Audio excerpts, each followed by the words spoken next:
Romanos 8, nós leremos a partir do versículo 26, assim diz a palavra do Senhor. Também o Espírito semelhantemente nos assiste em nossa fraqueza, porque não sabemos orar como convém, mas o mesmo Espírito intercede por nós sobremaneira, com gemidos inexprimíveis. E aquele que sonda os corações sabe qual é a mente do Espírito, porque segundo a vontade de Deus é que ele intercede pelos santos. Sabemos que todas as coisas cooperam para o bem daqueles que amam a Deus, daqueles que são chamados segundo o seu propósito. Porquanto aos que de antemão conheceu, também os predestinou para serem conformes à imagem de seu Filho, a fim de que ele seja o primogênito entre muitos irmãos. E aos que predestinou, a esses também chamou. E aos que chamou, a esses também justificou. E aos que justificou, a esses também glorificou. Vamos ler comigo, versículo 30, todos?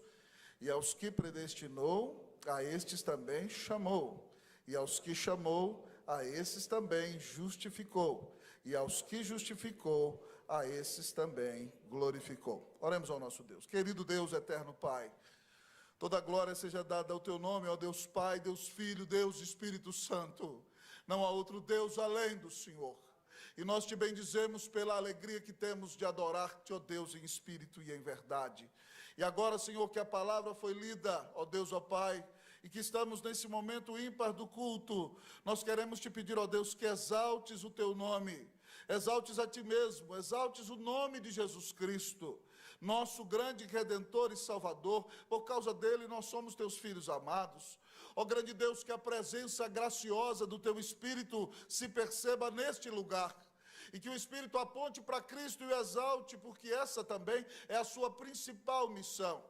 Ó Deus, que ao ouvirmos do teu grande amor, que ao ouvirmos de tudo que tens feito por nós, ao sermos estimulados pelo Senhor nessa manhã, que essa palavra aqueça a nossa alma, que essa palavra fortaleça a nossa fé, que essa palavra nos capacite, Deus, para as lutas que temos enfrentado. Ó Deus, que grandes lutas temos enfrentado. Precisamos, ó Deus, do teu poder, do teu Espírito, e de ouvir a voz do Senhor nos animando para seguirmos firmes e adiante. Fala conosco, Pai. Nós não merecemos nada, mas Cristo merece, e Ele pagou a nossa dívida. Por causa dele, fala conosco e nos abençoa. Nós oramos em nome de Jesus. Amém. Assentai-vos, queridos irmãos e irmãs.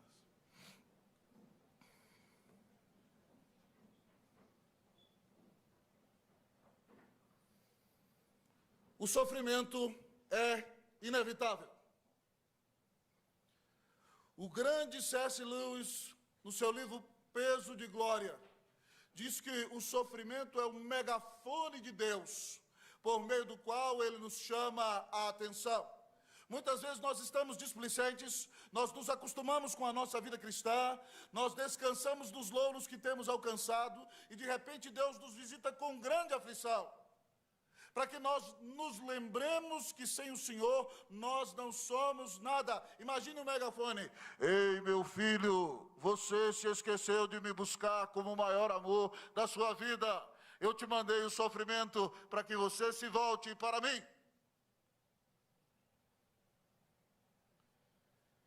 Que dias difíceis temos enfrentado.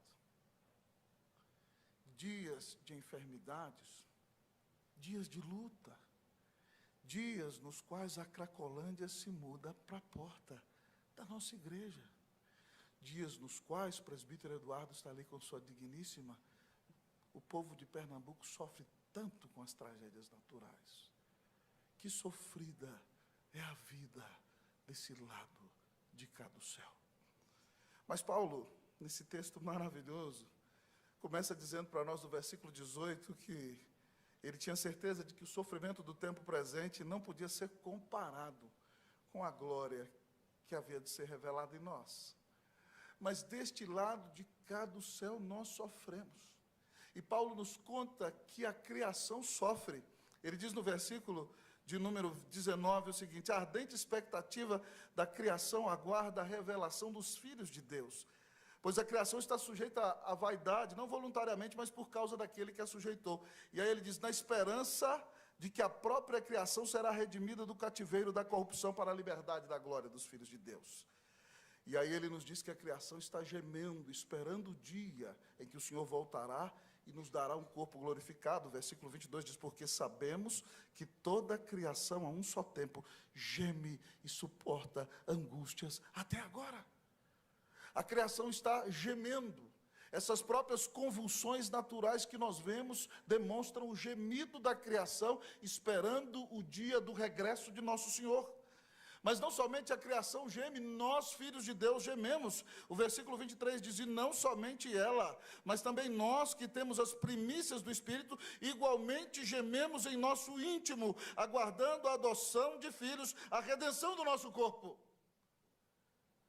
Nós não estamos satisfeitos conosco mesmos, com o nosso próprio desempenho, com essa natureza pecaminosa maldita que tanto nos atrapalha dentro do nosso peito. Nós anelamos angustiadamente pelo dia em que Cristo virá e nos transformará num corpo de glória e tirará essa natureza pecaminosa de nós e manifestará a sua glória diante de todos, estabelecendo o seu reino pelos séculos dos séculos. Mas mesmo que a vida do lado de cá do céu seja tão difícil, o Senhor nos anima, o Senhor nos fortalece, o Senhor nos impulsiona, o Senhor nos motiva a seguirmos firmes e adiante. E, portanto, no texto desta mensagem, nessa manhã, o apóstolo Paulo nos apresenta estímulos para a vida cristã.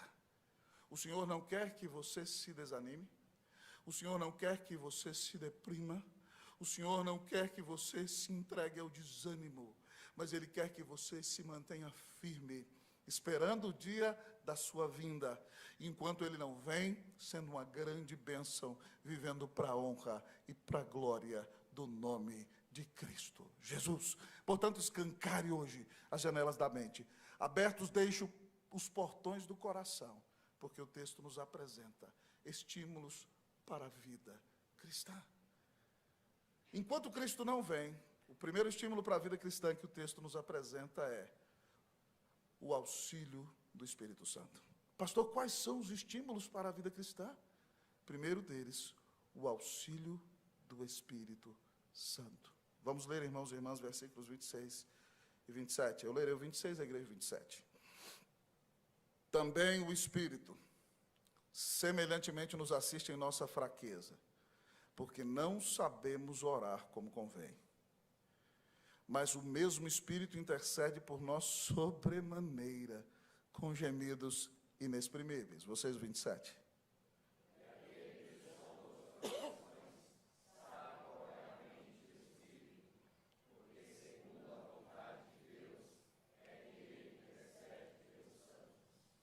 Primeiro estímulo que nós temos para viver a vida cristã em dias tão difíceis é o auxílio do Espírito Santo. É impressionante perceber que nesse versículo Paulo começa dizendo que também o Espírito semelhantemente nos assiste em nossa fraqueza. Paulo admite que nós somos fracos, que nós somos frágeis, que por nós mesmos nós não conseguimos avançar, que mesmo depois de tantos anos na vida cristã, nós não somos tão maduros como deveríamos ser. Nem sempre vencemos o pecado como deveríamos vencer. Nem sempre somos a bênção que deveríamos ser. Nós somos caracterizados por fraqueza. Mas o texto diz que também o Espírito semelhantemente nos assiste, nos ajuda, nos auxilia, nos apoia em nossa fraqueza. Por que está aqui a palavra semelhantemente, pastor? Porque ele já disse que a criação está gemendo angustiadamente pelo dia da vinda do Senhor. Ele diz que nós estamos gemendo com angústia pelo dia da vinda do Senhor. E ele vai dizer que o Espírito semelhantemente também geme. Diz aqui o texto, também o Espírito semelhantemente nos assiste em nossa fraqueza, porque não sabemos orar como convém, mas o mesmo Espírito intercede por nós sobremaneira, com gemidos inexprimíveis. O Espírito nos ajuda em nossa fraqueza. Por quê? nós não sabemos orar como convém. Pastor, mas nós não temos o Pai Nosso, que é o manual de oração do crente, temos. Mas numa situação como essa que estamos vivendo na Cracolândia, muita gente chegou para mim e falou assim: pastor, eu não sei o que pedir. O que eu peço? Só peço para Deus tirar aquelas pessoas da rua? Só me preocupo em pedir pela nossa igreja? Ou eu peço para que Deus abençoe aquelas pessoas, abençoe a cidade e nos ajude a chegar e alcançar a visão que Ele tem para a Unida? Porque nós jamais sairíamos dali se Deus não fizesse o que fez. E Ele quer, nós já sabemos há alguns anos, que nós estejamos naquele lugar, mas alcancemos outra parte da cidade. Nós não sabemos orar como convém. E aí o texto diz que o Espírito Santo intercede por nós, sobremaneira, com gemidos inexprimíveis. Pastor, como é que é isso? Nós temos Cristo que está à direita de Deus Pai, que é o nosso intercessor legal. Ele hoje, não sei se você sabia, mas Jesus hoje, a missão dele é viver para interceder por nós. Ele é o nosso sumo sacerdote, que está à destra do trono de Deus, intercedendo por nós, porque Ele morreu por nós e nos comprou com seu sangue. Mas Paulo está dizendo que além de um intercessor legal, nós temos um intercessor existencial. E esse intercessor é o Espírito Santo. E esses gemidos inexprimíveis, irmãos, se processam dentro do nosso peito. Eu não sei se você já parou para orar algum dia, e de repente você começou a articular a palavra, mas talvez o seu sofrimento era tão intenso, talvez a sua dificuldade tão grande, que você não conseguia mais proferir palavras. Você só conseguia gemer e dizer: oh Deus, tem misericórdia. Senhor, não sei nem o que pedir. Ó Deus, a situação está tão complicada, tem misericórdia. De repente você geme, geme, geme, geme. É disso aqui que o texto está falando. O Espírito intercede existencialmente dentro do nosso peito com gemidos inexprimíveis, porque nós não sabemos orar como convém.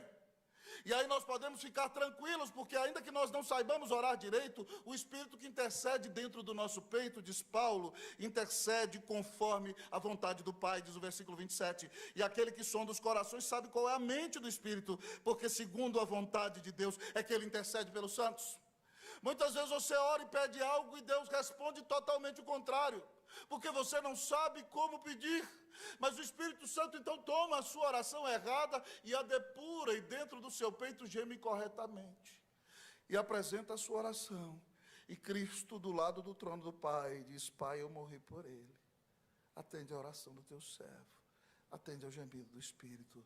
E o texto está dizendo que nós temos a segurança de que essa oração vai ser aceita, porque o Espírito é um com o Pai, é um com o Filho, e aquele que sonda os corações conhece a mente do Espírito, porque é um com Ele, e é conforme a vontade do Pai que Ele intercede por nós. Então, ainda que nós não saibamos orar, mas este gemido dentro do nosso peito vai ser atendido, porque o Espírito de Deus é quem geme por nós. Pastor, tem algum exemplo bíblico desse tipo de oração? Para mim, o maior exemplo bíblico disso aqui, irmãos, é Ana. Vocês se lembram Ana desesperada? Naqueles dias, uma mulher que não tinha filhos era amaldiçoada. Seu marido a ama tremendamente, mas tem outra mulher. Naqueles dias era possível, ela tem vários filhos. E Ana sobe para Siló, para o templo, para sacrificar, e fica angustiada. E Eucana olha para ela e diz: lembra que as crianças cantam? Ana, por que está chorando? Por que não come? Estás tão triste. Estou vendo gente sorrindo aí, tem gente que já cantou isso. Será que eu não sou melhor para você do que 10 filhos? Mas ela está angustiada. Ela foi para o templo orar e começa a orar. E começa a falar com Deus: Deus, se o Senhor me der um filho varão, eu vou consagrar ao Senhor. E ela começa a falar, mas a angústia dela é tão grande que ela chora, ela ora, e ela não articula palavras, ela vai mexendo a boca, e Eli olha para ela e pensa que ela está embriagada, e diz a ela: mulher, isso é hora de você estar embriagada, aparta de ti esse vinho. Se fosse do Brasil, ele diria: larga essa cachaça, mulher. E ela diz: não, meu Senhor, eu sou uma mulher atribulada de alma, eu estou orando pedindo um filho. Ali, pode ir embora, eu vou orar, Deus vai te dar o filho. E ela creu na promessa e recebeu Samuel. Tem dia que você ora como Ana, você mexe os lábios, você ora, você chora, você não sabe nem articular, mas não deixe de orar, porque Jesus morreu por você, intercede por você à direita do trono de Deus Pai, porque o Espírito habita em você e ele geme no seu peito, ele ora dentro de você. Portanto, ore, Deus te deu o Espírito Santo, louvado seja o nome do Senhor. Você já parou para pensar que o Espírito de Deus habita dentro do seu peito? Que bênção maravilhosa! E ele vai gemendo até moldar a sua oração e a sua vida à imagem de Cristo Jesus. Pastor, quais são os estímulos à vida cristã? Primeiro deles, o auxílio do Espírito Santo. Você tem o Espírito Santo, parta para cima, dobra os seus joelhos, clame ao Senhor. Deus vai abrir os céus, vai responder as tuas orações, vai derramar sobre a tua vida bênção sem medida. Que Deus faça de você um homem de oração, que Deus faça de você uma mulher de oração, em nome de Jesus, amém. Mas talvez você me pergunte nessa manhã: pastor, que outro estímulo nós temos à vida cristã? Além do auxílio do Espírito Santo, o texto nos apresenta um outro estímulo à vida cristã. E o segundo estímulo que nós temos para a vida cristã é o seguinte: a certeza da bênção de Deus. Qual outro estímulo que nós temos para a vida cristã? A certeza da bênção de Deus. Versículos 28 e 29. Eu vou ler o 28, a igreja, o 29. Sabemos que todas as coisas cooperam para o bem daqueles que amam a Deus, daqueles que são chamados segundo o seu propósito. Vocês, o 29.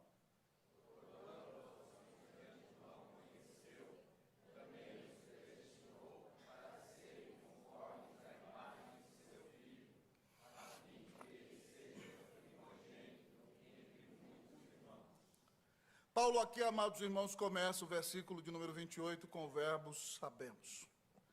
E esse verbo no grego significa que nós temos literalmente plena convicção. Paulo diz: eu não tenho sombra de dúvidas que todas as coisas cooperam para o bem daqueles que amam a Deus, daqueles que são chamados segundo o seu propósito. Mas preste atenção, Paulo não está aqui, amados irmãos, dourando a pílula. Porque tem gente que lê esse versículo: não, fica tranquilo, no final vai dar tudo certo. Paulo não está dizendo que nós vamos deixar de passar dificuldades. Pelo contrário, ele está nos assegurando que nós viveremos grandes lutas. Mas até as lutas que nós viermos a enfrentar vão cooperar para o nosso bem, porque elas estão dentro do propósito de Deus. É por isso que mais adiante neste capítulo ele diz: porque eu estou bem certo de que nem a morte, nem a vida, nem os anjos, nem os principados, nem as coisas do presente, nem do porvir, nem poderes, nem altura, nem profundidade, nem qualquer outra criatura poderá nos separar do amor de Deus que está em Cristo Jesus. Você tem a certeza de que Deus te ama, de que Ele deu Jesus por você. Todas as coisas vão cooperar para o bem da sua salvação. Todas as coisas vão quebrantar você, vão te aproximar de Jesus, vão moldar você à imagem do Filho de Deus. Deus está no controle de tudo, e Ele vai usar até as tragédias, até as angústias, para fazer de você alguém mais parecido com Cristo Jesus. Pastor, e o que nos dá essa certeza da bênção de Deus? O exemplo que Paulo dá é a nossa predestinação. O que me faz estar seguro de que eu sou abençoado por Deus é que Deus me escolheu antes da fundação do mundo e me predestinou para Ele, me predestinou para a salvação. E aí então, ao nos mostrar que o que nos dá a certeza da nossa bênção é a predestinação, é a eleição eterna de Deus, Paulo nos apresenta no versículo 29 que o fundamento da predestinação é o amor de Deus. Ele diz aqui no versículo 29, porquanto aos que de antemão conheceu, também os predestinou para serem conformes à imagem do seu Filho. Tem gente que faz uma exegese ruim desse texto e, de maneira desavisada, acusa Deus de ser trapaceiro. O que é isso, reverendo? Quem é que faz um negócio desse? Ora, pois, tem gente que diz o seguinte: não, Deus da eternidade predestinou, porque ele sabia que o Lucas ia crer. Isso é trapaça. Se Deus precisava saber que o Lucas ia crer para predestinar, então Deus depende do Lucas. Deus não é soberano. Não é isso que o texto está dizendo. Pastor, então o que o texto está dizendo? Esse verbo prognóstico aqui no texto, antemão conheceu, é a tradução do verbo iadá no hebraico. E esse verbo não significa somente conhecer no sentido de ser apresentado a alguém, mas significa um conhecimento íntimo. Eu acho que não dá para jogar Mateus 1:25 aí agora, mas depois você pode ler na sua Bíblia, que o texto diz que José tomou Maria para ser a sua mulher, em Mateus 1:25, mas não a conheceu, até que ela desse a luz ao seu filho primogênito. Conhecer significa ter um relacionamento íntimo. José já estava casado de papel passado com Maria, e no dia em que ele a tomou para dentro de casa, ele não consumou o casamento, não teve relação sexual com ela, até que Jesus nascesse. Graças a Deus, depois ele teve. É um erro dizer que ele não teve. Ele teve vários filhos com ela, e Deus não é mau para deixar um homem ficar casado com uma mulher a vida inteira e não poder tascar o dedo nela. Pelo amor de Deus. Isso é uma grande bobeira que ensinaram para você quando você era pequeno. Mas até que Jesus nascesse, ele não a conheceu, ele não a amou intimamente. Entendendo o significado desse verbo, agora você pode ler Romanos. Porquanto aos que de antemão conheceu, ou seja, aos que de antemão amou intimamente. Qual é a razão da predestinação? Não é porque você é bom, não é porque você é bonitinho, porque você é cheirosinho, porque você mora na casa mais bonita do que os outros, porque você merece o inferno do mesmo jeito. A razão pela qual Deus te escolheu não está em você, está nele. E é o soberano amor dele. Ele determinou antes da fundação do mundo, se você crê em Jesus hoje, amar você não foi por sua causa, foi uma decisão soberana dele. Que amor maravilhoso, de antemão, antes da fundação do mundo, a Bíblia diz, Deus nos escolheu e nos amou. Nós temos a certeza da bênção de Deus, porque antes que este mundo fosse criado, se nós cremos em Cristo Jesus, foi porque Deus determinou que nos salvaria, que nos amaria, que mandaria o Redentor morrer por nós, e que mudaria o nosso coração, e que ninguém nos arrebataria da mão dele. A certeza da nossa bênção é a nossa predestinação. E ao ensinar que o fundamento da nossa predestinação é o amor de Deus, Paulo agora vai ensinar que o propósito da nossa predestinação é moldar-nos à imagem de Jesus. Ele diz, porquanto aos que de antemão conheceu, também os predestinou para serem conformes à imagem de seu Filho. Por isso que é tolice alguém dizer, essa doutrina da predestinação é maldita. Porque o camarada vai dizer assim, eu sou eleito, e agora eu vou cair na gandaia. Não! Se você é predestinado, o texto diz que você é predestinado para ser conforme a imagem do Filho de Deus. Nenhum eleito vai dizer, eu vou cair na gandaia porque eu sou eleito. Se você é eleito, você foi eleito para ser moldado à imagem de Cristo Jesus. Cristo obedece ao Pai perfeitamente. Enquanto aqui esteve, ele disse, a minha comida e a minha bebida é fazer a vontade daquele que me enviou. Cristo ama tanto ao Pai, ama tanto ao seu povo, que abriu mão da sua glória e renunciou a si mesmo e se fez um de nós. E foi cravado na cruz do Calvário, por amor do seu nome, por amor do seu povo, para a glória do seu Pai. Ser moldado à imagem de Cristo Jesus é morrer para nós, é crucificar o velho homem todos os dias, é buscar imitar o nosso Senhor, é buscar consagrar a nossa vida para Ele, é viver todos os dias da nossa vida para a glória de Deus. Você foi predestinado para ser moldado à imagem de Cristo Jesus. É por isso que nós não podemos tolerar os pecadilhos de sempre na nossa vida. É por isso que nós não podemos tolerar os palavrões na nossa boca. É por isso que nós não podemos aceitar os pensamentos impuros que sobem na nossa mente. É por isso que nós não podemos tolerar atitudes ímpias como as pessoas têm nesse mundo. Porque nós fomos escolhidos antes da fundação do mundo para sermos parecidos com Cristo Jesus. Que bênção maravilhosa. Você pode ter certeza de que Deus te abençoa. Porque se você crê em Cristo Jesus, foi porque Deus te amou eternamente e te escolheu. E Ele te predestinou para ser como Jesus é. Então viva uma vida santa. E aí Paulo nos diz que ao ter essa certeza da bênção de Deus pela predestinação, que o resultado da nossa predestinação é que nós temos um relacionamento íntimo e pessoal e familiar com Jesus. Diz o texto, versículo 29, que Ele nos predestinou para ser conformes à imagem do Seu Filho. Olha o final do texto. A fim de que Ele, vamos ler comigo? Vamos lá aqui?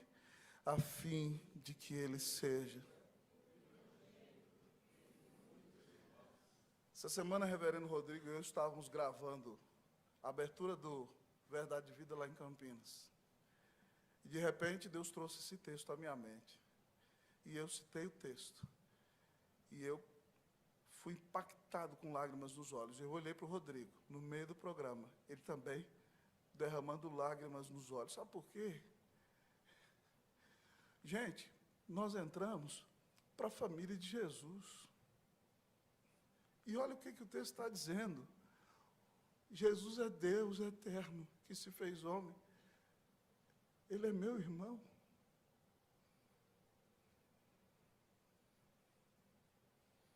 Eu nunca tive um irmão, eu sempre tive vontade de ter duas irmãs. Falava, Deus, eu sou o mais velho. Quem tinha que buscar a irmã na escola, quando ela tinha 5 anos, era eu.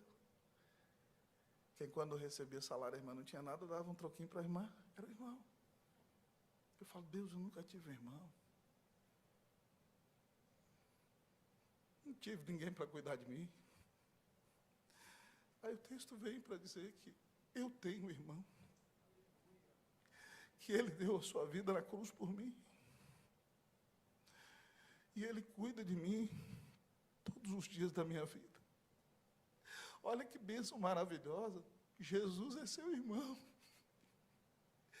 Ele é o seu irmão mais velho. Ele não é aquele irmão mais velho ruim que você teve que ficar dando cascudo em você. Ou ficava brigando com você, não. Ele é o seu irmão mais velho, que morreu na cruz por você. E Ele então quer ser da sua família. E quer se relacionar com você todos os dias da tua vida. Jesus é meu irmão. Vai mexer comigo? Me lembro na época da escola. Quando a gente é crente, as pessoas zoam muito a gente, né? E eu não era tão crente assim. Então, às vezes, saía na pancada. Pá, pá, pá, pá, pá, pá, pá. E aí, quando juntava uma turma para vir, eu corria para trás da... Eu estava no 5º ano para a turma do meu primo, no 8º ano. Quando eles vinham, chegava a turma do meu primo, todo mundo sai fora daqui. Quem mexer comigo vai ter que encarar o meu irmão. Satanás é doido quando se levanta contra mim. Sabe por quê? Porque na briga, quem me defende é meu irmão. Jesus é o seu irmão mais velho. Ouvi um aleluia calvinista aí? Louvado seja o nome do Senhor! Que bênção maravilhosa! Nós temos a certeza da bênção de Deus. Então nós não precisamos nos desesperar. Nós não devemos dar ouvido ao inferno, ao diabo, à nossa carne. Nós não devemos olhar para as dificuldades, mas nós devemos confiar no Senhor, porque Deus nos amou na eternidade, nos escolheu, quer nos moldar à imagem de Jesus e nos dá como resultado a bênção de tê-lo como nosso irmão mais velho. Nós somos da família de Jesus. Que bênção maravilhosa! Algum tempo atrás, irmãos, eu li sobre a vida de alguns escravos numa das fazendas, talvez, dos grandes presbiterianos fazendeiros do sul dos Estados Unidos. Estavam lá alguns escravos e, de repente, um pastor foi visitar aquele grupo de escravos. Havia alguns louvando ao Senhor, outros mais tristes, mas havia um alegre, cheio de esperança.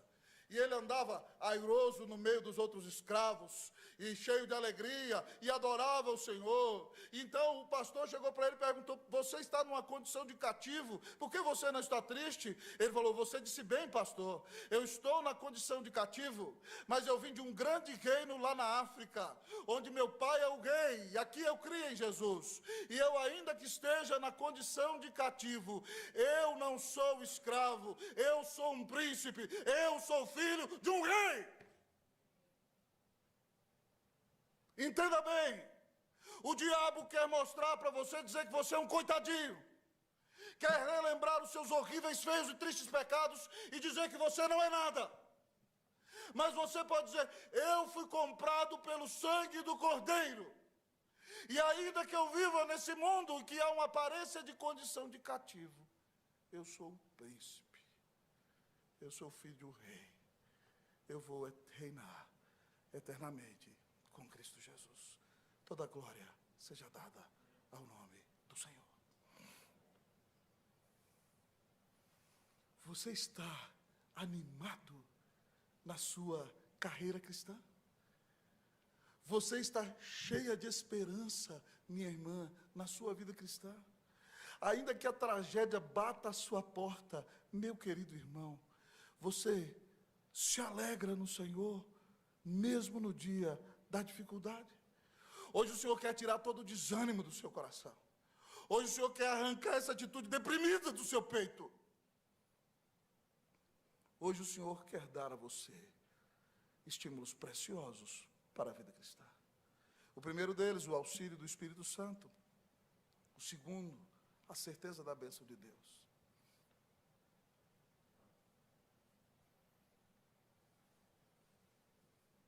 Mas talvez você está, como Shakespeare, colocando na língua de Hamlet: ser ou não ser, eis a questão.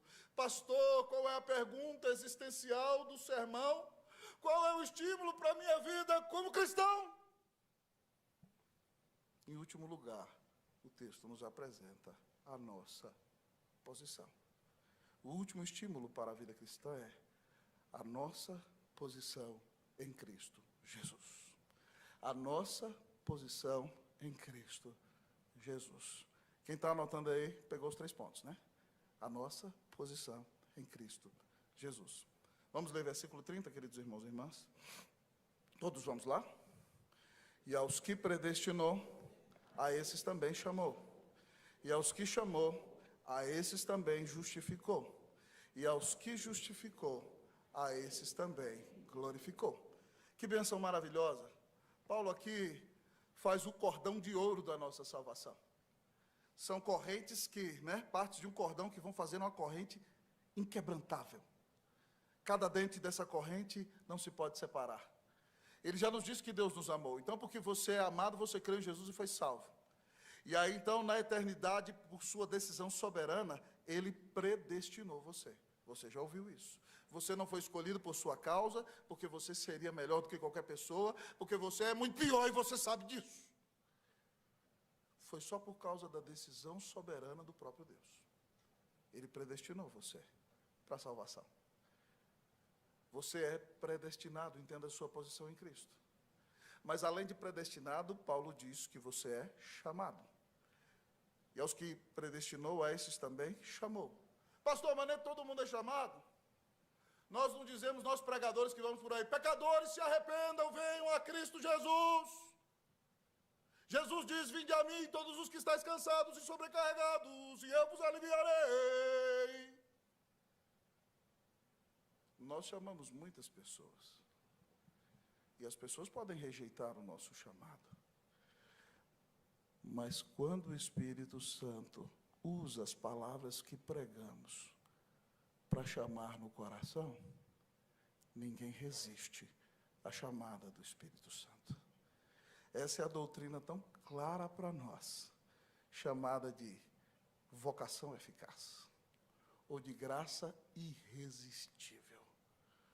Quando nós pregamos, mortos ressuscitem, Cristo Jesus morreu para salvá-los, se o Espírito Santo sopra nova vida no coração, essa pessoa ressuscita na alma, ela é regenerada, soberana e monergisticamente nesse momento, pela ação só de Deus, e ela ressuscita, e ela olha Jesus, e ela ama Jesus, e ela crê em Jesus, e ela se entrega a Jesus. Aleluia!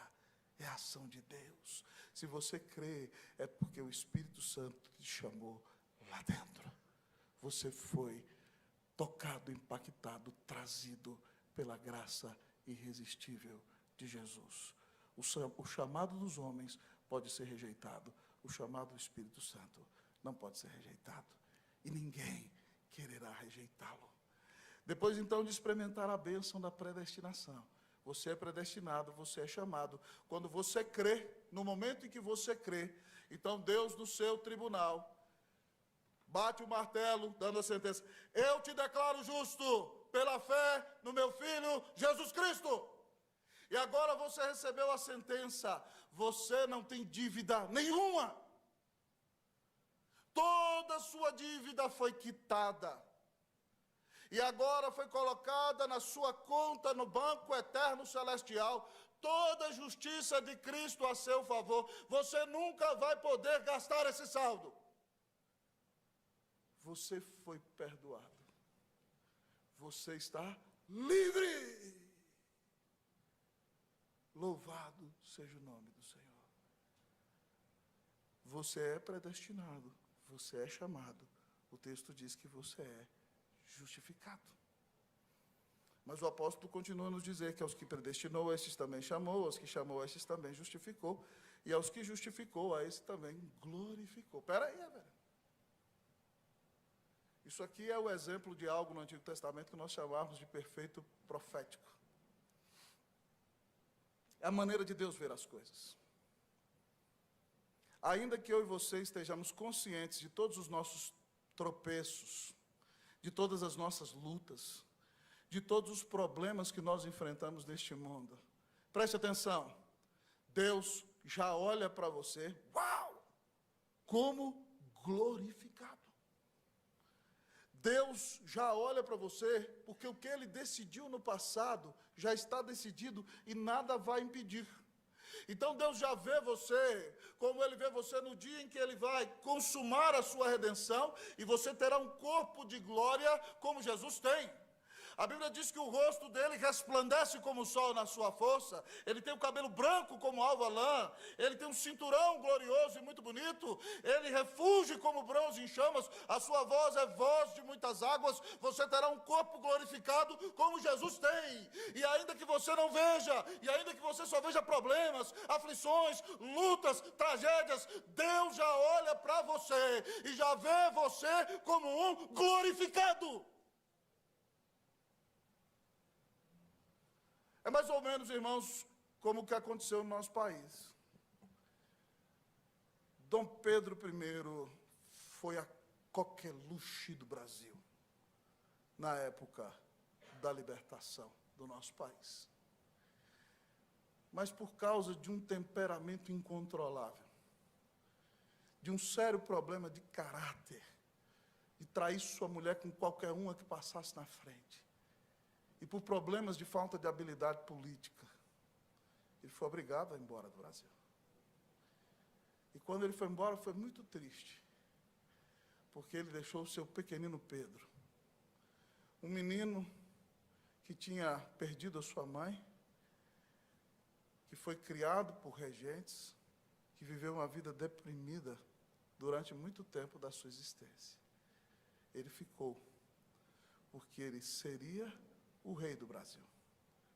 Ele era o príncipe regente.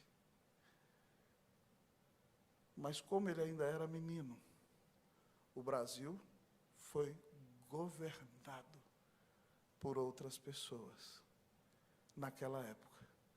Apressaram a maioridade dele, para que depois ele fosse coroado como rei do Brasil. Ele era menino, o país foi governado por regentes. Ele já era o príncipe. Ninguém mudava o seu status. Mas enquanto ele não tinha maioridade, era necessário que os regentes governassem o nosso país. É mais ou menos o que acontece com você.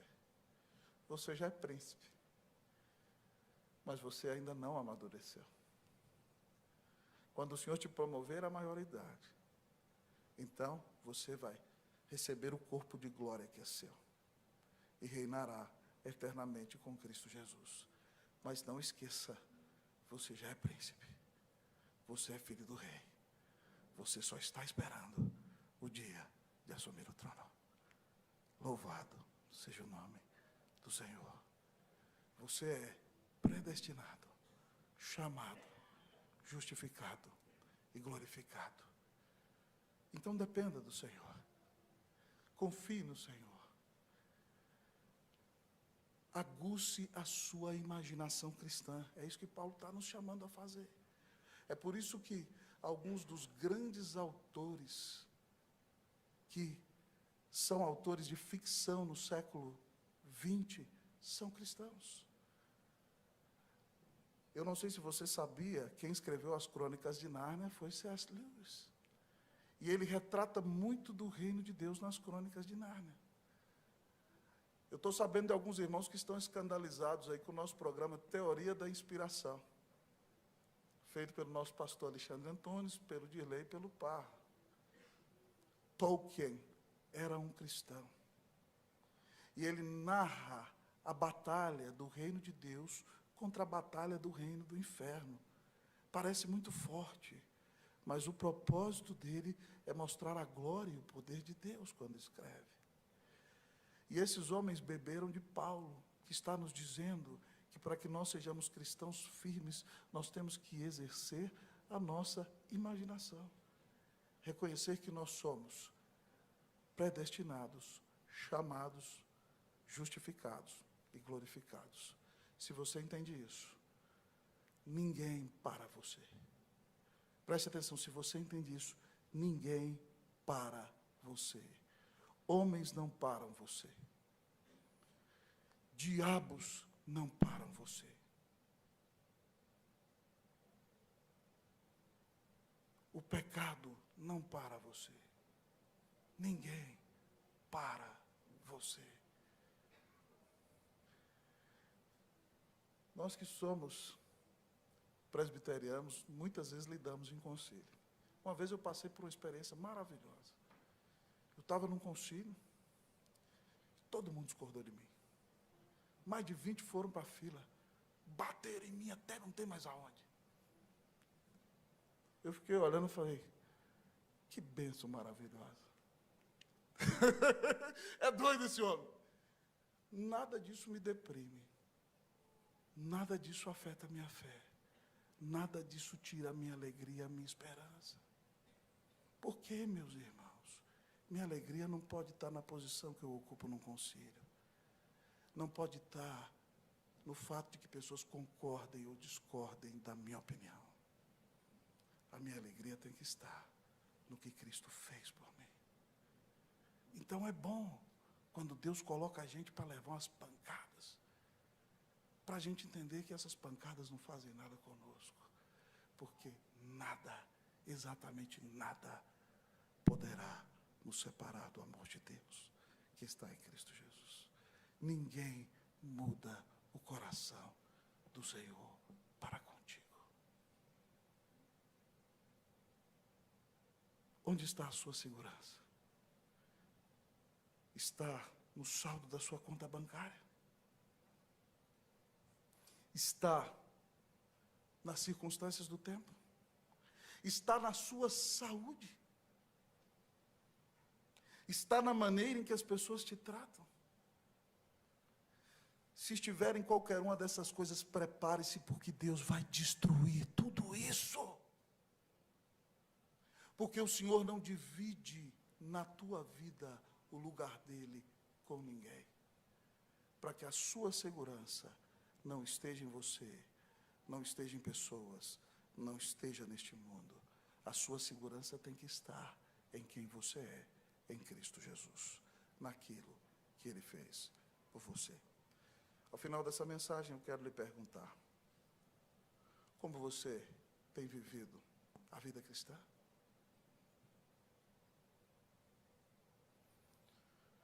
Onde está posta a sua esperança?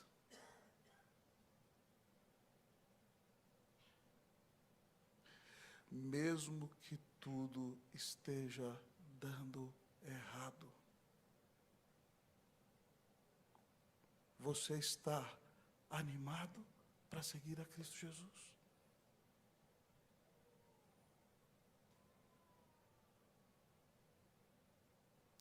Hoje o Senhor manda dizer que o Espírito Santo te ajuda, que você é a pessoa mais bem-aventurada da terra, e nada nem ninguém poderá mudar a sua posição, nada poderá separar você do amor de Cristo Jesus. Quais são as implicações práticas desse sermão? Intensifique a sua vida de oração, porque quando você está orando, o Espírito Santo está com você. Creia firmemente na sua eleição e nas bênçãos que Deus tem para te dar. Descanse e dependa do Senhor, porque ninguém muda a sua posição diante de Jesus. Portanto, meu irmão, não se desanime, não se desespere. Como dizia o Menudo, não se deprima. Coragem, João! Coragem, Maria! Nada separará você do amor de Deus em Cristo Jesus.